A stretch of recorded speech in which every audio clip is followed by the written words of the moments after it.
Good day to you, Jason here, Birchfield Family Farm, Oxford, Ohio, running grass-fed Red Devon cattle, St Croix sheep and chickens in a rotational grazing system. You can find us at birchfieldfarms.com. birchfieldfarms.com. I'll put a link in the description. Got a good word for you today. This comes from Psalm 99. The Lord reigns, let the nations tremble. He sits enthroned between the cherubim, let the earth shake. Great is the Lord in Zion, he is exalted over all the nations. Let them praise your great and awesome name. He is holy. I'm grazing down some cover crops here lately with our ewes. Let's go check in with them and see how they're doing on this patch. What's mostly sorghum. 27 ewes in here. I think on this little patch of sorghum. Guys, we had just an overwhelming amount of messages and interaction on that last video. I appreciate it. Thanks so much. Just telling our story, you know, showing what we're doing here, trying to hopefully inspire others to get involved. And I wanted to follow up on a question we had. I thought it was a good one. Somebody was asking about cover crops, and they asked, you know, how after you sow, so in the rotation, and by no means, we don't always do cover crops in the rotation. That's not always a fit, but you know, you got your perennial pastures. That's the main thing there. But then you can continue for several different reasons, kind of furthering what you're doing with cover crops. There's a few different strategies there, but somebody was asking, they said, hey, we saw you sowing the covers after the cattle and the sheep move through. And if you're running chickens, well, run the chickens behind the cattle and the sheep. Let them bust up cow pats, and then come in and sow that cover crop seed. You don't want your chickens eating your cover crop seed. That's obviously not a fit. And so, but somebody had the question like, well, hey, you know, how do you know how long to wait after you broadcast the seed? We don't do anything special. I'm not using a seed drill, nothing like that. Just broadcast the seed after so your animals are going to eat everything down. And in those paddocks where we do spread the cover crop, but you know, overgraze it a little. Let them take it all the way down, and it works best really in the spring.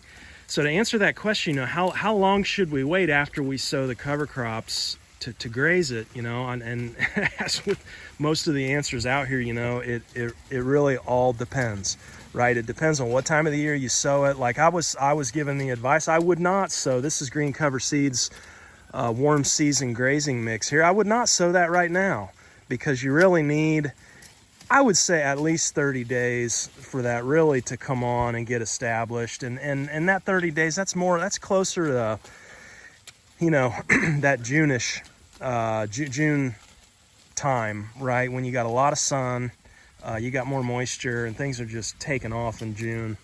And then as you get into August here, you know, we're coming into September, Labor Day here. And, you know, if I sow this now, you know, 30 days later, we're going to be into frost. And you don't really want to be dealing with this sorghum in the frost and the freezing, because you get the prussic acid, and that can be a concern.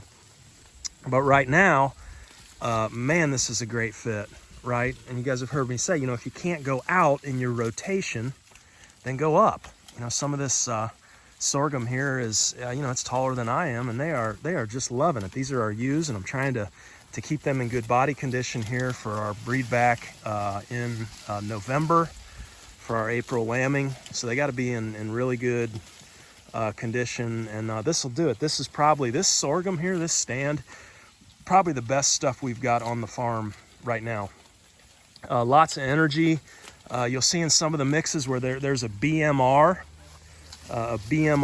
sorghum, that stands for brown midrib. I don't know, I think that's it right there. I'd have to look back at the seed mix. You see that brown midrib, that's going to be less lignin, so it's going to be more digestible for your animals. So if you want to do a grazing sorghum, do that BMR, brown midrib. That has seemed to work really well for us here. Animals just love it. This will be gone in just a matter of hours here. They'll take this all the way down, and it'll look something like this. So you can see this is where we put our hay in the wintertime. We come right over this fence, and that makes just a really, it's kind of a swampy, nasty area when we're doing it, right? You got all the cattle, traffic and everything like that. But then I come out here first thing before the weeds get going, and I sow that warm season grazing mix. That's going to get down there and just really get into that nasty, soupy stuff that we've got there. And you can see what that sorghum does when it's grazed. I mean, it almost like goes exponential, right? You graze it, and then it like bushes out, you know. And so this here, so back to that question, you know, how long do we have to wait? Well, I think this here, you know, you look at these stalks, this is telling me it's not a single stalk, so I know it was grazed once. I don't remember when we were in here last, so we probably missed it last rotation, which means it's had probably 50, 60 days to do what it's done. Here it's taller than I am, and the amount of biomass there is just pretty incredible for 60 days. And so, you know, how long should you wait? It all depends. It all depends on what you're doing, on your strategy. If you can wait closer to 60 days, I mean, you're probably, depending on your area, you're going to have a stand that looks something closer to this here with being that tall.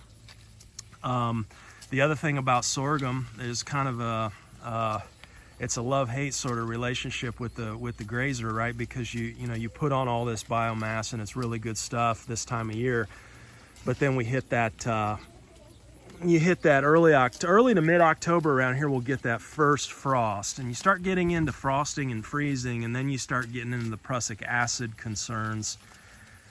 You know, that can be toxic for livestock, and so we got to keep that in mind. So I think it's like, you know, you get a frost or a freeze and you really should wait. I think it's maybe 10 days to 2 weeks. Don't quote me on that. Look it up. Do your own research.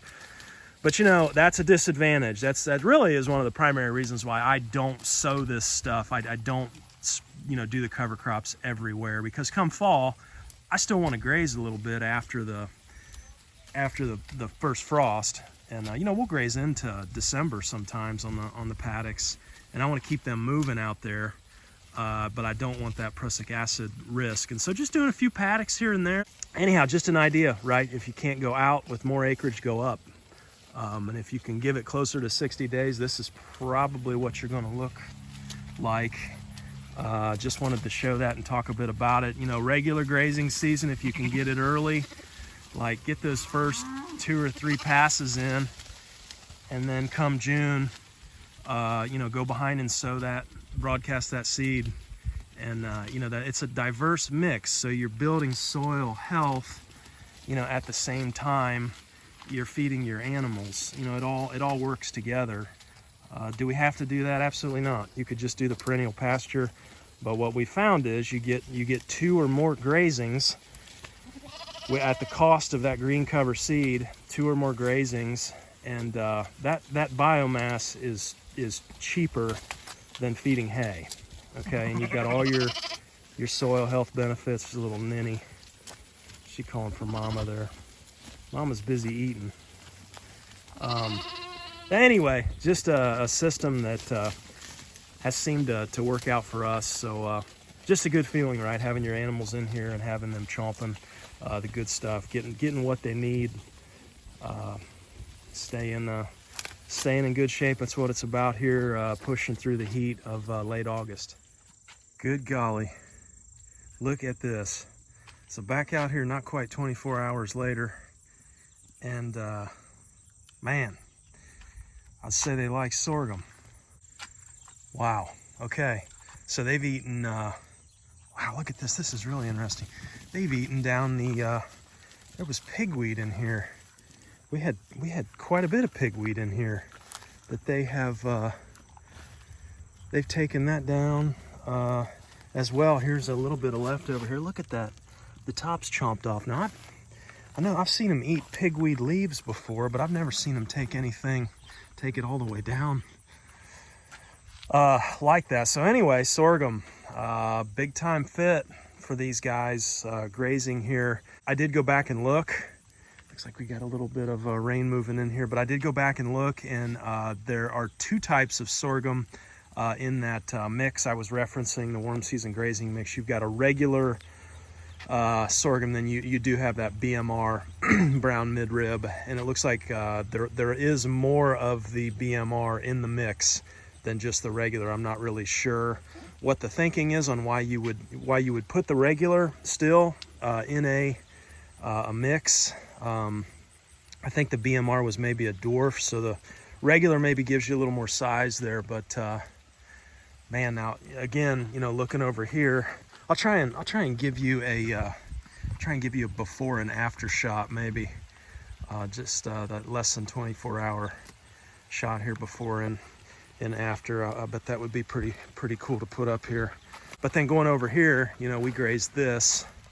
That's been just a few weeks back. Let's head over there to paddock 3, and that's going to help me answer that the question that you guys had on how long to wait. Paddock 1, 2, 3, and 4, and then we head around that way for the rest of the paddocks, so you get kind of a frame of reference here. But you can see we sowed this mid-July, and then we grazed it August the 6th. I look back, August the 6th, and so that would have been a little over 3 weeks that we let this go. Now what I need to say here is you're going to hear a lot of folks talk about sorghum, and they say, well, you know, yeah, you get the prussic acid after frost and freezing, but you really, you know, you shouldn't graze it below, you know, 18 to 24 inches is what you're going to hear. And that's because you can have high nitrates, and you can have prussic acid, right, when you've got shorter, smaller sorghum, especially if you got hungry animals and you're kind of clamping them down. So how did we get away with that? Well, you know, we're not sowing straight sorghum here. You can see it's pretty well interspersed.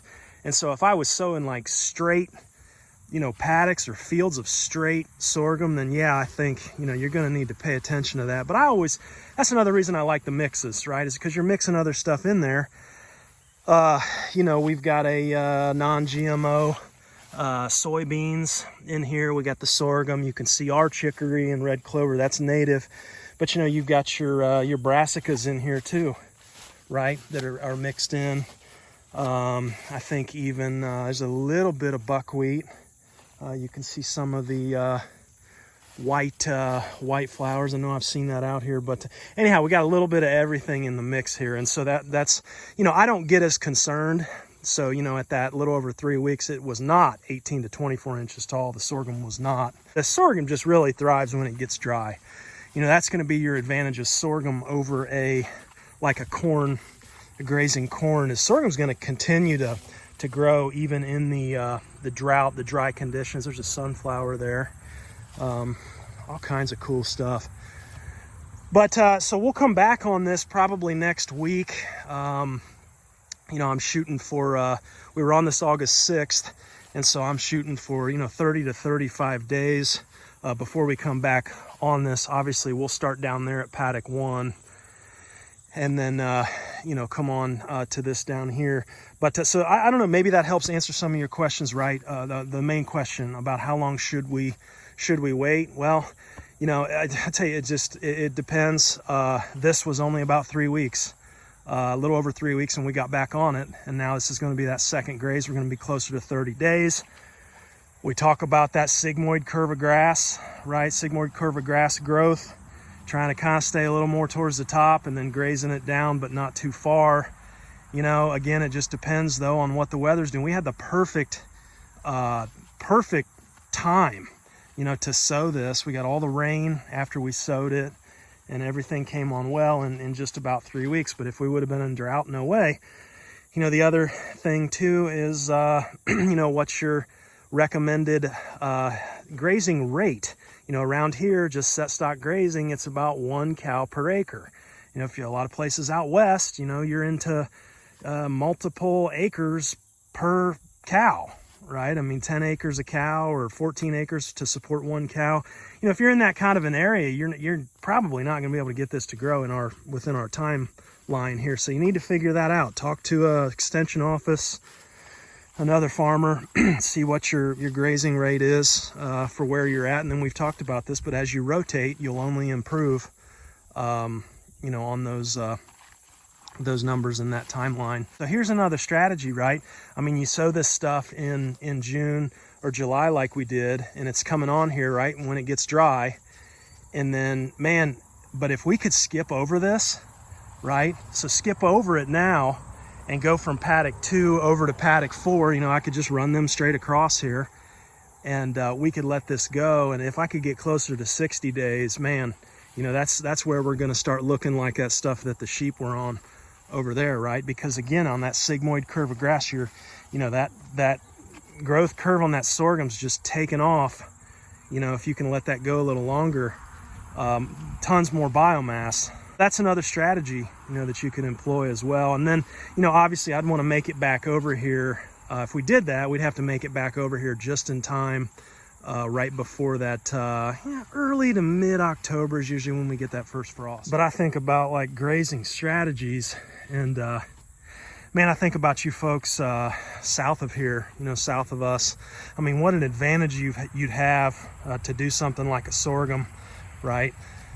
Get that going in perennial pastures. And especially I think about like if you had, you know, like a steer that, you know, was all grass fed. I think here's where your sorghum would excel. You get a grass fed animal like a steer, and you're in that 18 to 30 month old range, right? Or maybe 20 to 30 month old range. And then you're coming out here, you're getting that, you're finishing that animal on that really good sorghum, you know. And obviously if you're just going to sow that, again, you know, probably more towards you know, a couple feet tall before you put them out. But you graze that down, and they say, you know, leave at least, you know, 6 inches when you graze it down for regrowth. And then, man, if you're south of here, wow, just keep coming back on that, right? Give it rest, let it come back, and keep cycling that, you know, the animals you're finishing off, you know, keep putting them through there. Obviously giving sufficient rest in between grazings. But I think about that, you know, I think sorghum would excel on like a finishing, you know, because you're high in energy, and it's just going to do well mixed in there, I think, with perennial pasture, at least what we've seen here. But you folks in the south, man, when you don't have that frost or freezing coming on the backside, man, keep it going. I would think that you could be pretty successful with that kind of a strategy there. I like the look of this right now, especially with we've gotten not quite 1/10 of an inch of rain today. It's supposed to be more on the way, hopefully. So we get that here, and then I put an additional 5 to 7 days on this here. We're gonna be looking real good for when we come in here on this this next pass. Okay, young Samuel, bringing them out here. We're gonna do the Windmill Paddock here. See, man, look at this stuff. It is lush. You look back and see how long it's been since we've been out here. Usually come down this way though, just because there's not much shade, and you know, do this when cattle are in the woods. You know, this paddock here, this is all part of that 5 acres out here under the windmill.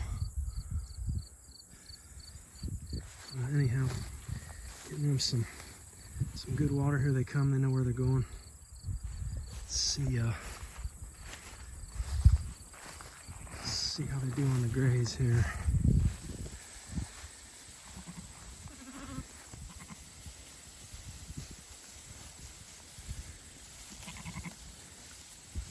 There's a little one.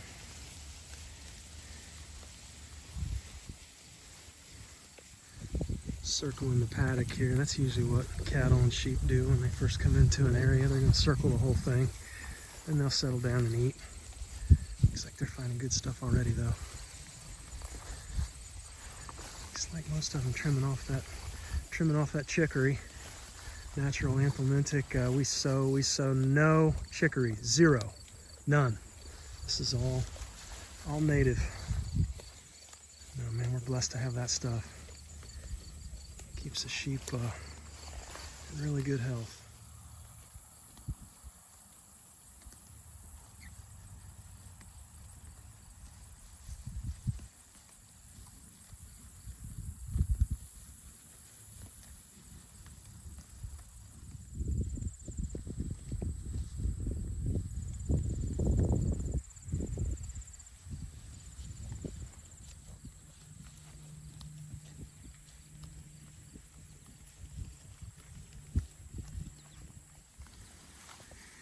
All is well. All is well. Thanks for hanging with us here today on the farm. Hope you guys are well. Be blessed. Be at peace. Talk to you next time. Take care.